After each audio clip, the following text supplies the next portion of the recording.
What's up, everyone? Welcome to Men vs. Movies. Yeah! I'm Griffin, as always, and today I'm going to be giving you my review of the incredibly emotional and depressing film, A Monster Calls. So Monster Calls is directed by J.A. Bayona, who is the guy who's going to be doing Jurassic World 2, taking over for Colin Trevorrow. So I was pretty curious to see what the guy was going to do with this movie. A lot of things going on here that I was really curious about, and so I wanted to check out the movie. Who would have thought? And the movie is starring Louis McDougall. Never seen the kid act before. I think this is his first film. Sigourney Weaver, Felicity Jones, Toby Kebbell. Holy crap, he's not shitty in a movie for once. Fan Forstick. And lastly, and most importantly, Liam Neeson. So the movie is about a young boy around 12 whose mother has a terminal illness, and he's dealing with the struggles of that. He's bullied at school, he has a grandmother that he hates, and his father lives in America, is divorced from his mother. The kid has a shitty life, all right? We feel bad for him, okay? That's enough. And so in the middle of the night, around 12:07, a giant tree monster, no, I'm not talking about Groot, or Treebeard, or any of the other tree monsters out there. Monster comes to visit him, and he's like, all right, listen, buddy, here. I'm going to tell you 3 stories, all right?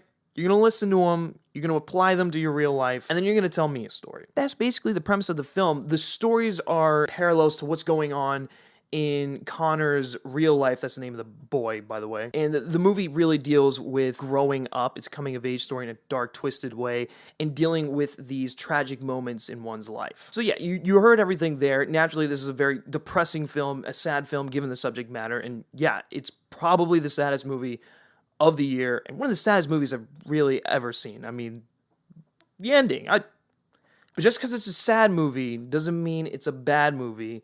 In the words of Mr. Mark Ellis, sad movies are movies too. A Monster Calls is phenomenal. It is a great movie that deals with some heavy themes, but the thing that I love about it is it's all from a child's perspective. It's how a child would deal with these mature and really very adult things that are going on in his life. So let's talk about some positives. The biggest positive this movie has is the incredible acting. The kid, Louis McDougall. Holy crap, this kid is amazing. If this is his first film, I'm blown away because I would nominate this guy for Best Actor. I truly was. This is some of the best child acting I've ever seen, and especially from your first film out, this guy has a long career ahead of him, and a successful one at that. The other standout of the film is, honest to God, Liam Neeson. He voices the tree, like I said, and he does a great job doing so. Aslan the Lion, we've seen it before, he can do voiceover work pretty good, and he sounds compelling while doing it. Felicity Jones, she plays the mom. Really good performance from her. You felt the emotions she was going through. You felt her connection with Connor, very much so. And the last performance I feel mentioning, sorry Toby Kebbell, I'm not going to bring you up, but you were good, is Sigourney Weaver. She plays the grandmother, which is kind of funny because Ripley's playing a grandmother. It's funny. She gives a very solid performance, I must say. The difference between her and Connor, and then their interactions, they feel real. There's a few scenes where she breaks down crying. Everything about her performance just felt so real, and that goes with really every single character in this movie. They weren't playing characters, they were playing real people. Next thing I gotta talk about here is some visuals and cinematography. This movie has amazing visuals all around. Like I mentioned before, everything kind of plays as if it's coming from the young boy's imagination, and that goes for the visuals and the cinematography as well. Whenever the tree goes to tell the stories with Connor, the way that those visuals were conveyed on screen was very much in the same way that they did the story of the Deathly Hallows in Harry Potter. So it was very much like a fairy tale kind of animated story that had a lot of watercolors and paints going on. It was like from a child's imagination, and I thought that was brilliant. The cinematography was also top-notch in this film, just quick nod to that. And then the monster. I mean, yeah, alright. Yeah. He looks like Groot, he looks like Treebeard. There's only so many ways you can do a tree monster, and they do it good in this one. Nothing about it really looks that fake, and the way that Louis McDougall was able to interact with the tree was great. Top notch. Next positive I had here is the way the story was told. The way that the stories that the monster would tell Connor paralleled what was going on with what was happening in real life was done beautifully. When the monster first comes to Connor, you start wondering, is this tree real? Is he not real? Is this all in his head and all this stuff? And as the story goes along, you start to piece it together wonderfully. Everything just corresponds beautifully. And the thing that I can relate this to the most, and I know everyone who's reviewed this movie has said this, but it's honest God truth, is Pan's Labyrinth. The last positive I had with this movie is that it was a very emotional movie-going experience. And yeah, sure, you should bring the tissues, it's going to be sad. Naturally, just look what the movie's about. But it's going to hit hard with a lot of people, especially those who have loved ones affected by cancer or any sort of terminal illness.